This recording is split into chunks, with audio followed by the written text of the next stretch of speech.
The water's getting warm, so you might as well swim. My world's on fire, higher, higher, higher, higher. How we doing, MultiCon? Sorry, I didn't hear you guys. How we doing, MultiCon? All right. How was that first panel, everybody? That was something else. So we are having a crazy day today. So if you haven't had the chance, we have our amazing autograph central over there in the original Paul Williams Oval Room. We have our cosplay courtyard. I think I saw some of the 501st guys walking out there. We've got some amazing food at the cafe. We also have some amazing vegan options and some other options outside in Vendor Village. We've got Dungeons and Dragons, tabletop. We've got all different sorts of fun activations going on. But those of you who are lucky enough to be right here are in for an absolute treat. Two extraordinary actors. We just had to call the panel Wonder Women because there's really no other way to describe them. And one of them, I just have to point out, actually kicked Neil deGrasse Tyson's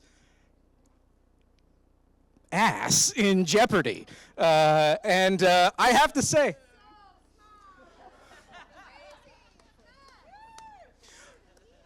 I have never cheered louder at my television at any moment in history than when you pulled that amazing thing off. So let's give it up for our Wonder Woman panel. I'll let our wonderful moderator Perri do the intros, and let's get to it. Come on up.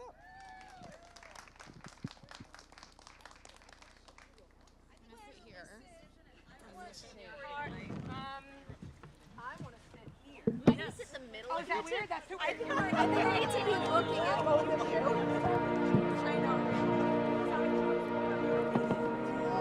Hi, everyone. Spiced it up a little. Oh, I'm so much smarter than Neil deGrasse Tyson. It's so exhausting. Cool. Yeah, I'm an astrophysicist now.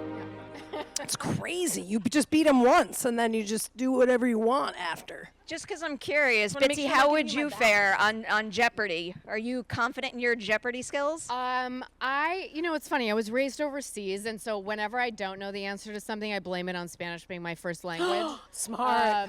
But I did double major at Harvard, so I'm not a dummy. However, I'm not good at little factoids, so I don't know that I would be that great. I dropped out of the University of Delaware. Yeah. And beat Neil deGrasse Tyson. So I have faith in her. You would slaughter Yeah. me on Jeopardy. My situation was just like a series of accidents. Like, I just wanted to not look. Are there children? No. I just wanted to go on TV and not look like a total dick. That was my only goal. Was like, people really, Celebrity Jeopardy especially, look, it's gonna be so embarrassing. So I just wanted to not fail that bad. And by the end, they each had 12,000 points. I had 8,000. I was like, So what was the question that you beat him on? They, first of all, Final Jeopardy topic, Muppets. Your girl was like, oh, well, I guess I'm just betting it all then. Am I not? But I bet almost 75% of my pot. And then the question was in Muppets, in the Great Muppet Caper, the box marked frog had Kermit in it. The box marked bear had Fozzie in it. The box marked whatever had who in it. And Miss obviously Gonzo. And I put Gonzo, and Neil put Snuffleupagus, and Melissa Peterman put Animal. And I fucking won Jeopardy. Love it. Did you come to our studio when we did the movie Trivia Schmodown thing for Glow? I think I did. I think you did. Now think I this is did. all making so much sense. I think I did. I've come to a lot of things. Trivia gives me anxiety. That's why I belong on Wheel of Fortune. Yeah, Really good. I'm a really good puzzle solver. Buy an N after guess an N after someone already guessed it. Your worst nightmare. I'll do it. Honestly, that would be my worst. I spend nightmare money that on an E. Oh, someone did that already. It's the worst. I could talk Horrible. about game shows all day long. Same. We're here to celebrate your work as female forces in this industry that everybody needs to know and that are going to continue to soar from here on out.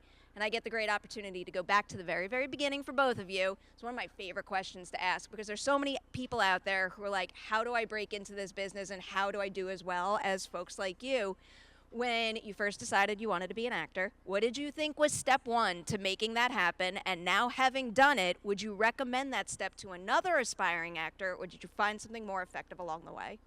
Okay, so I have a funny story and I do Comic-Cons fairly regularly between Grimm and Superman and Lois. I so did not want to be an actor that I was in Australia with a bestie who was working on Star Wars Clone Wars, and I bonded a lot with George Lucas. And he asked me half a dozen times to put me in the movie, and I kept saying no. I was like, absolutely not. I'm not an actor. I'm an academic. I'm at Harvard. I'm studying the, blah, blah, blah. And we would just hang out on set, and I was doing stuff with, the documentary team. But that's how little I wanted to be an actor. And then I graduated from college, and I was going to go to Cambridge and get my MFA. And I took a year off, and I fell into it because a girlfriend of mine, I was in LA, I was dating some musician, and a girlfriend wanted to audit acting classes, and she was nervous to go alone. I'm like, I'll go with you. And at first, we went to a few, and I'm like, this is so dumb. This is so lame. And then we went to an acting class, and this teacher, I think, just saw right through me, and she gave me something so difficult to do, and I was honestly, it was intoxicating and terrifying, and I fell in love, and I started studying theater. So whenever anyone asks me how to get in, I'm like, get in a class for sure. Make sure this is something you really want to do, because it's so hard and it's so much rejection. And so you have to just assume, every audition I assume I'm not getting the job. And you just have to go in and do your best. But you have big, thick skin, take classes. But yeah, so I had a sort of unusual trajectory because I was not one of those people who like popped out of the womb doing jazz hands. I'm so glad you brought I up was going to Star say, Wars. well, that's just such a great segue to me popping out of the womb doing jazz hands. But anyway, finish your question. No, I was looking at IMDb, and it says Attack of the Clones, and I think like location researcher or something. Yeah, because I was down there with a friend, and I'm like, I'm not just going to sit on my ass, so give me something to do. So they just gave you a job? Yes, Dead. and then actually, so this is the other thing. I'm like, so I just go with friends to shit and help let me do This is the other stuff? story. So I did actually technically end up doing my first acting thing because at the time Lucas was producing this mockumentary called R2-D2 Beneath the Dome, and I was really good friends with the director of it. It was like 45-minute long mockumentary where R2-D2 is this drug-addled movie star, and my friend Spencer Susser was directing, and he's like, will you please just play R2's girlfriend? It's in this style, I don't know if The British Office had been done yet, but I was like, yeah, fine, sure, whatever. So I played R2's girlfriend, and my name was Bitsie Tulloch as the girlfriend, and he's cheating on me and all this stuff. And it was funny, and it was silly. And two things happened after we aired it, like on the Fox lot in Sydney. Robin Gerland, who was the main casting director of Star Wars, ran up to me, and she was like, you are so funny. You have to do this professionally. And I was like, yeah, okay, thanks. And then Ewan McGregor, like a week later, was like, hey, I saw the mockumentary. That was so fucking funny. And I was like, huh, interesting. Still no. But, that must have planted a little seed somewhere in the back of my head. But it was still, 5 years after that before I actually started doing it professionally. Yeah. Never has there been a more opposite story than the one you're about to hear. I'll let you lead the way. I still have to get an answer from the first question. This is going to be the answer to the first question. What did you think was step one to making the dream a reality? And then ultimately, what wound up being the step that got your foot in the door the way you wanted? So, the thing that I did to make the dream a reality, I was a kid actor. And so I started when I was 9. Literally out of the womb jazz hands, like you can't imagine. And by the time I was 9, I'd been begging to be an actor for so long that my mother was like, I'm gonna bash my head into the wall. And so I'll have to let this kid do this. My parents are both gym teachers. Neither one of them was like, oh, we're raising a star. And I was like, hear me out. And then my mom had a friend named Aggie Gold of Fresh Faces Agency out of Baldwin, Long Island. She's still in business. The greatest. She was my first agent. I went and I took classes to get rid of my New York accent. Didn't work, obviously. I'm in my 40s and I still talk like this. I just now realize what parts I should be playing. I didn't always know. I didn't know I was specific till recently. Isn't that funny? I didn't know. I thought I could just be anything. And it was like, no, you're that. Very much that. You sound mad. So I was a kid actor. So I took the steps you'd take if you were a kid actor. I got an agent. I took the classes to make my accent a little more palatable. I went on commercial auditions. I did background work. I was on PBS show called Ghostwriter, which is how I got my SAG card, which I had to rack my brain for because my boyfriend and I yesterday were like, ooh, if we got to stand up at the beginning of the SAG Awards and say, like, I'm an actor and I got my SAG card doing that, what? I had to figure out what mine was, and it was Ghostwriter as a background actor. So yeah, I just did all the things, like the textbook things that you would do. I just was very, very lucky because my mom was best friends with a woman who was a kid agent. And then she represented me all through my teens into my early 20s when I moved to LA, and it no longer made sense to have an agent in Long Island. I want to follow up on something that you just said. I forget the specific word you used, but it essentially boils down to, I guess, having like a specialty or something that being specific. Being specific. Because I've watched a lot of your work. In particular, I'm obsessed with Glow, which I'm sure a lot of people are out there. I think you have endless range and can do whatever you want. Is being really specific nice. Something that you want to embrace, No. or is it something you want to fight back against? That's really nice. That question makes me feel vulnerable and kind of want to cry. Thanks for saying that. No, I don't want to be specific. I want to be able to do everything. But I also realize that when someone needs to hire a bitch, they call me. And I'm like, I swear to God, I'm never in all I want to do is like joke and have friends and hug everyone. So it's like so funny that my television persona is like, what are you wearing? It's like, what? I don't know why that. Is my face just really easy at asking you like why you look dumb? Because that is not ever. But I appreciate that because I guess on Glow, she wasn't she was kind of mean. She was a little bit, but also then you she had got really great friendly and vulnerable fun and moments yes. moments of great warmth. 100. I appreciate that, and I think so too. Then I was like, oh, I'm on The Boys and Gen V. She's a giant C too. Over there, So that's the only reason I say just because I think that's but I've done like a lot of fun indie movies where I'm absolutely playing like the girl in the small town who rings people up and falls in love with the guy that moves to the town. But it's just not the stuff that gets huge. And as actors, I'm sure you could speak to this too, Bits, but like it's so crazy to be in a thing that people like. Because we do so many things that no one ever sees. Indie movies we're passionate about, projects we think, and then you do something and people like it, and it's very cool. I have so many follow-up questions, and I don't want to forget them all. This kind of builds on what you were just saying in terms of having something specific and kind of wanting to break out of that. For both of you, do you each remember the very first time you felt the power of your own voice on a set, where you could speak up, you would get heard, and you could change something either on screen or behind the scenes for yourself for the better? Well, yeah, my first job, I was the series lead on. I was 25 and I booked it was honestly one of my first jobs, which also indicated, okay, maybe you should be doing this. But it was a series called Quarter Life for Ed Zwick and Marshall Herskovitz. And all I remember was I need to show up on time. I need to set the tone for the cast and be tremendously respectful, obviously, to the crew because they work longer hours than you do. And on every job since then, and on Grimm, David Gentoli, who's my husband, who was the Grimm, we shot 123 episodes of that show. We shot 10 months straight a year, 6 seasons, and he did not even have a day off until halfway through season 3. He never complained once. He was so exhausted. And when I booked Lois on Superman and Lois as a series, title lead, I remember sitting down with Tyler Hoechlin before we started filming, and I remember saying, we have to set the tone of professionalism, because we had heard a lot of stories about some other shows where some of the cast were not treating crew respectfully, weren't showing up on time, didn't know their lines. I had worked with some of them who didn't know their lines, and I was like, that's not going to be us. And I was saying to him, I'm like, that's not going to be me.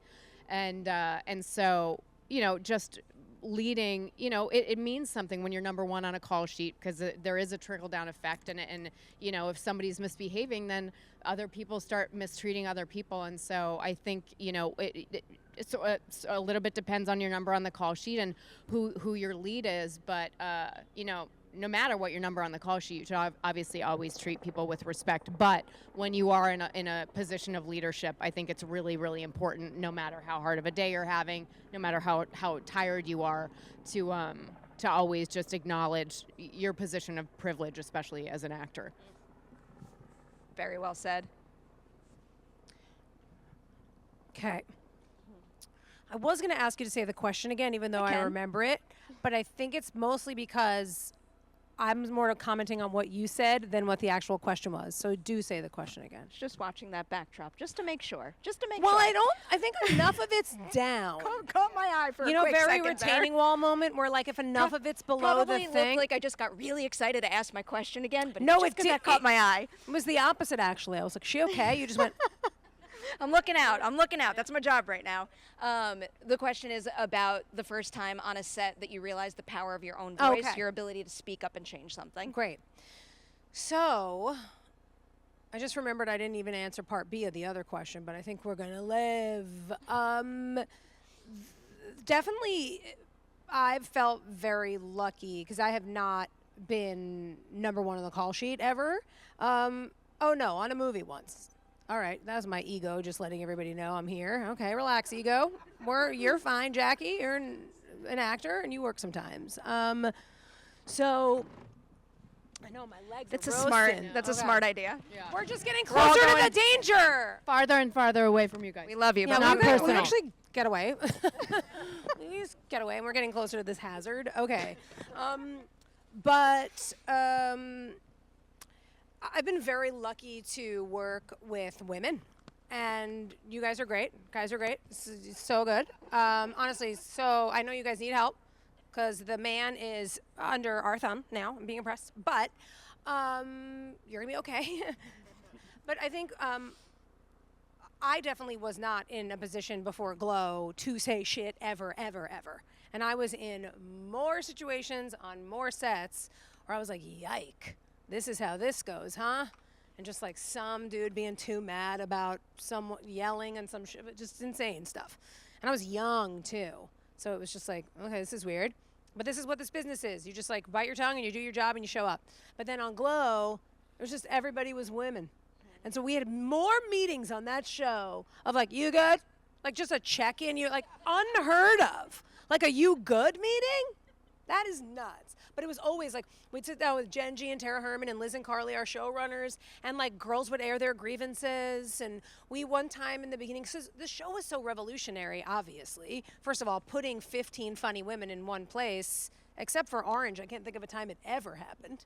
Orange is a new, like it's normally very competitive with women. You're the one person doing the funny thing, the one woman on the show that's allowed to like make a joke. Or you're a sex symbol. Those are the only two women that would be on the show. And the woman who was funny was never the sex symbol. So it was like this very confusing, wait a minute, hot, funny, this is crazy.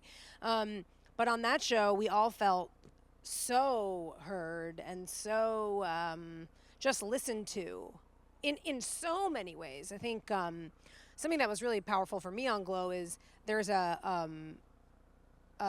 Melrose is the daughter of Holocaust survivors. And I'm the granddaughter of Holocaust survivors in real life, me, Jackie. And so when the writers wrote this episode, I was like, oh, can I say my family member's name to like immortalize my Aunt Pessel? And they were like, oh, we love that. I just got chills. And it's like, what? In what universe? That's a very heavy example. We're trying to have a nice time. But the height of being listened to, the height of being seen. Our character, Jenny, who was Ellen Wong, our writers, they had her sort of, they didn't know what denomination of Asian the character was going to be. And Ellen is Cambodian. And she's like, it's important to me that Jenny be Cambodian. And they were like, we are obsessed. We love that. And so they just wanted to make sure that everybody was sort of like taken care of, and that when they felt that way, that they would do a better job and a more authentic job. So that was the first time I ever felt listened to. And on Nobody Wants This, it's amazing too. It's so collaborative over there, from like, you know, just being able to, I mean, the writing is incredible, but being able to pop stuff in and improvise a little and make your suggestions. And I don't think she'd wear this. And I think I'm starting to get to the place where I feel comfy advocating for myself. It's so important. I'm also a big believer that when people treat each other like that on a set, it shines through in the finished product. So I love hearing 100%, stories yeah. like that. Bitsie, I'll come back your way to ask a Superman and Lois question, and I guess before then, because you were playing the character before that series. So every single TV show, every single movie comes with great pressure, high expectations. When you join a franchise like that, especially playing an iconic character, the pressure is just like through the roof. For you, when you took that role, what was the key to respecting the pressure and why it exists, but also making sure, you know, you felt free enough to do what you needed to do with the role as an artist? You know, Tyler and I get that question at almost every con. It's a great question. Neither of us really felt pressure. I think we both trusted that we'd been cast for a reason, trusted the process. What we did feel was honored, and we had a lot of respect for the characters. I think when I first started playing, I remember it was before we had our own show. It was the night before I was filming as Lois, and I was appearing on The Flash in Elseworlds, which was one of the crossover events in 2018. I was 6 months pregnant, and I remember tweeting out, is there anything you guys want to see specifically about Lois? Because I had done some research, but I had pointedly avoided any previous iterations of the character once I booked the role. The only thing I'd ever seen was the first Richard Donner movie with Margot Kidder. And I remember someone said, purple's Lois's color. And I had recalled in the fitting, there had been one purple sweater that we had tried on. And so I texted the wardrobe designer and I said, hey, when we're at the Kent farm, can we please make sure that we wear that at some point over the next few days while we're filming, can we incorporate that purple sweater? I just found out purple's her color. And so a lot of, especially when Superman and Lois happened, was just reaching out to fans and trying to have a sort of collaborative interaction with them too. What are the qualities about Lois Lane that make her so iconic? She was introduced in 1938 in Action Comics #1 along with Superman, and she was this woman who was, she was a workhorse and dogged and determined at a time in history when a lot of portrayals of women were more as sort of meek or demure, and she has always been this iconic character for those reasons. So I wanted to make sure that I had that, and then of course, my portrayal was different because it's the first time as a live action Lois Lane that we saw her as a mother. And especially as a mother to two teenage boys. And so for me, I have a very young daughter, but once children enter the equation, the stakes are raised. But again, it wasn't so much feeling like a feeling of pressure or intimidation, more just like, hey, we really want to honor why these characters are so beloved and have been for so long. Beautiful way to jump into something like that. I think it's almost going to be time to take some audience questions. I can't tell if that stand is for a mic or if we just want to shout them out, which we can. We're all nice and close here. Amazing. I'm going to ask one more question and then we'll start to work yours in. So I guess if you have a question, either line up, whatever this wonderful gentleman says is the way to do it. That's how we'll do it. Just raise your hand and I'll come to you. All right. Yeah. Wait. My turn first. Okay. My turn first. Because I'm allowed to you said something else before that was like a high priority for me to ask about. You said you've also done indie movies, and you're working with one person who I adore, and I think that more people out there need to know her name. It's Kestrin Pantera. I think she is one of the absolute coolest. Seriously. What an absolute bat, huh? What is something about her that makes her a one-of-a-kind director, something you appreciate and would be excited for even more actors to get to experience on her future films? I think what's cool about Kestrin, I mean, all the things, but she does the most important thing, and this sounds crazy, she gets it done. Everybody has an idea. Everybody talks about stuff. Everybody lollygags. When I say everybody, I am guilty of every single one of those things I said. I have an idea, but it's not perfect, and I try and perfect it, and I don't want to bring it to my friend. If that's my only, I don't want to, I just saw all those cameras, and I was going to say something dirty, which is, I don't want to blow my load on a favor of like just asking. I saw the cameras, so I said, yeah, now I'm going to say it. I'm going to dig in my heels. But she just gets it done unlike anyone ever. She sent us this idea for Science Fair. I don't know if I'm anyway, it's coming out at some point.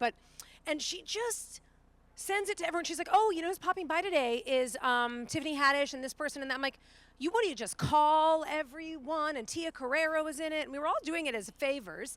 And people just want to be around her. They want to work on her projects. She's incredibly creative. She's incredibly well connected. She's an incredibly hard worker.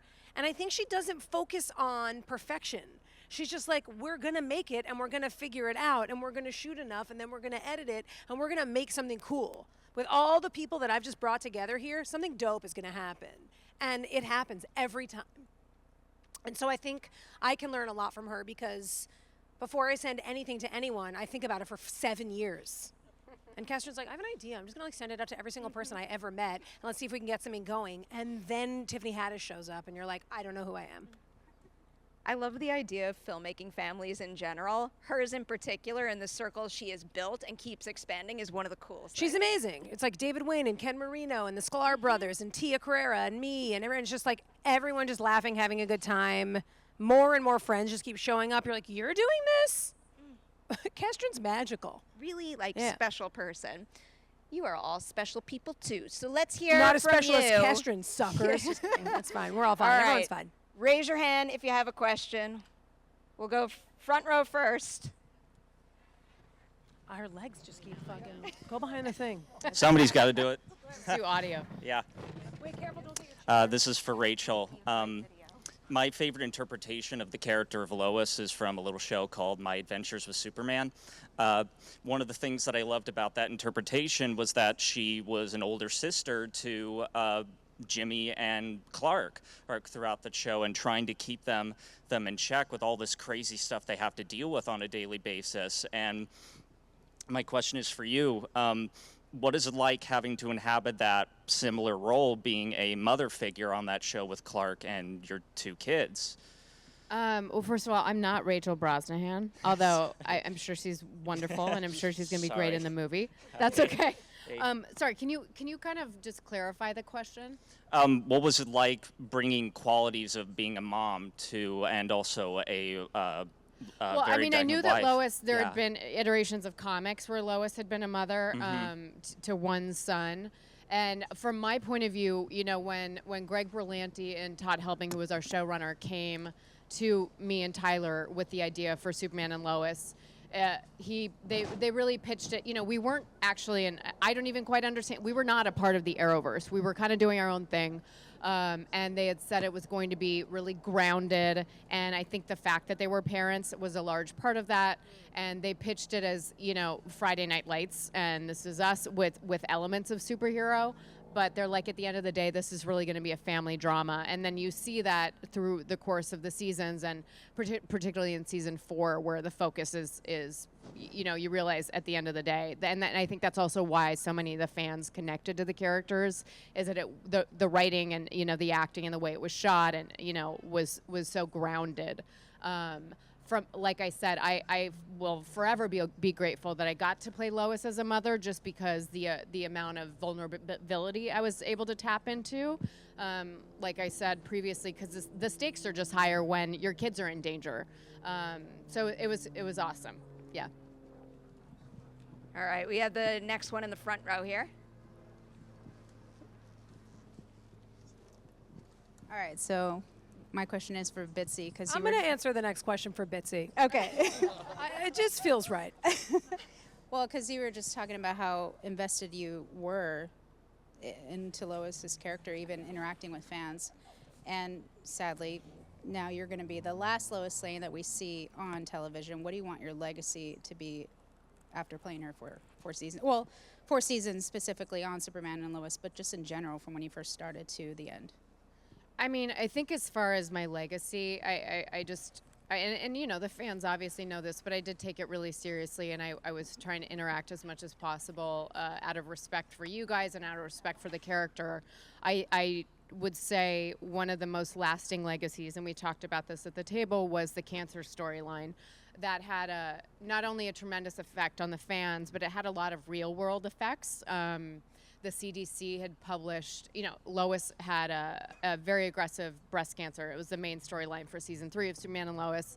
And the CDC had published a bunch of statistics about how much Google searches for breast cancer, you know, cancer support groups, the main cancer websites had an increase in something like 23% visits. Google had published something about just, the increases of breast cancer searches online. I've always been very vocal about the fact that, in my opinion, because I spoke to, I want to say 11 women when I was preparing for this storyline. I took it very seriously. The first question I had when Todd and Brent Fletcher told me they wanted to do the cancer storyline was, I want to shave my head.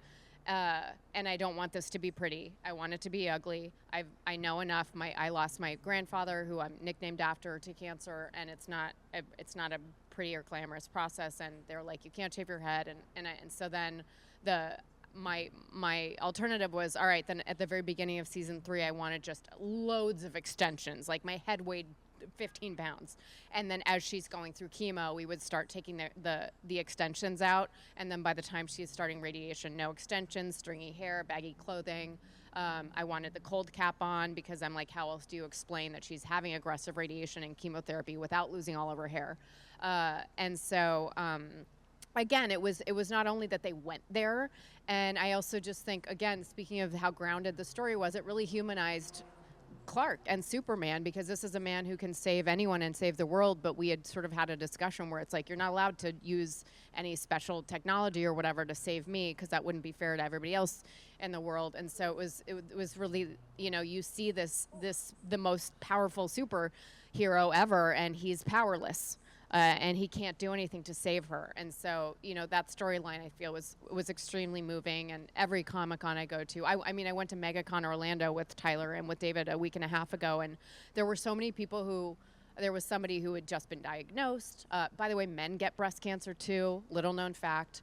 But there were 3 people who said, my wife died of breast cancer 6 years ago, and there were probably 35, 40 people who came up to me who, there was a little girl who came up who was sobbing, whose father had just died. I mean, I was nervous when they pitched the storyline, because I'm like, guys, this is a superhero show after all, but it really, really resonated. And so as far as legacy, I'm hosting the Fuck Cancer event that Greg Berlanti always does in May, and I think the show won a Sentinel Award for the cancer storyline, and so that's definitely one of the legacies that I feel like the cast and crew and the writers should be the proudest of.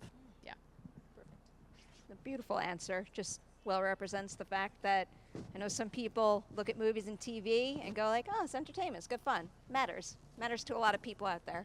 Oh, yeah, it all matters, even the trivial and trite. So that extra really, really matters, but, Without a doubt. Me? None of your business.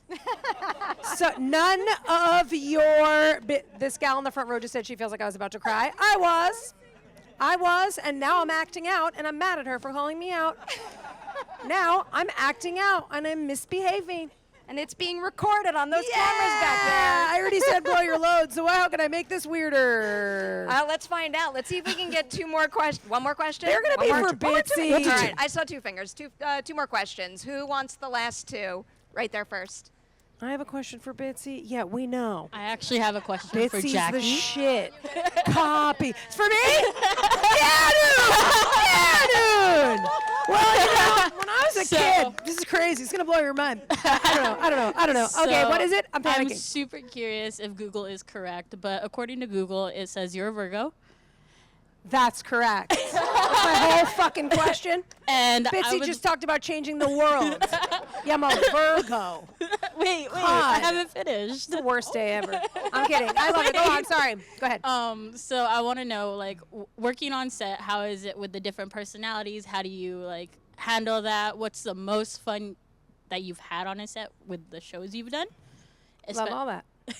I know it's not changing the world, but that's great. Well, wait till you hear my answer. I've saved 150 lives. That's what's up. And I'm saying this with love. I don't understand what it has to do with being a Virgo. Nothing, and just that's too. Oh. Yeah, no, I'm sad beyond, obviously. A nightmare. Try living inside here if you think it's annoying. Believe me, I'm tortured. So, okay, it's so fun.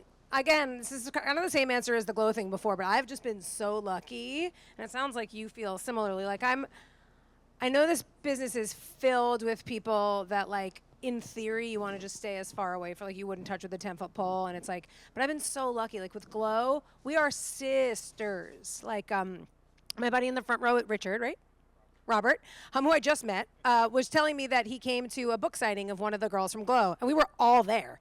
Because this is what we do. Anytime anyone from Glow does anything, we all go to it. We're like little flies to little mosquitoes to a light, moths to a flame, your mom. So I've been really lucky, and I'm very sassy, obviously, but I also feel because of Glow and Nobody Wants This, I found a place in my current age, in this place I'm in my life where I used to just feel too much. That was, and I am objectively too much. But I used to feel it and not like it about myself, and then be in situations and be like, why did I say that, or why did I do this? But as I've gotten older, and I've been diagnosed, actually, but I have ADHD, and I like realized that I don't think the way other people think, and I think it was hard for me a lot of the time because I thought people thought I was like trying to do something. God, she's always on. I'm like, oh, fucking, I know. Believe me, this is what it looks like in the morning when I'm brushing my teeth, baby. Like it's. And so once I've realized who I am, I think it's helped so much more, especially with my interpersonal relationships on sets. We had an interesting thing season 1 of Glow because women are so used to being the only woman present at a thing. I certainly was for most of my jobs before Glow, that we all were like, no one really speaks to this except me, but I know a bunch of us have felt this way where it's like we were like a little bit competitive. I was like, oh, you have that's dope. You have like a huge thing in this episode. And we were always happy for each other, but definitely noticing like when we didn't, like when it wasn't our time to shine, which when you're in a cast of 15, it's most often not your time to shine. But by the end of season 1, start of season 2, it was like, dude, your storyline is sick, and I'm so happy for you. And everybody was getting, I just got chills, everybody was getting their little flowers, and everybody was able to shine, and we just loved each other. We were just able to support each other. And on Nobody Wants This, it's beyond. I just get to watch a bunch of like literal geniuses at the top of their game make jokes and deliver lines vulnerably and be the best.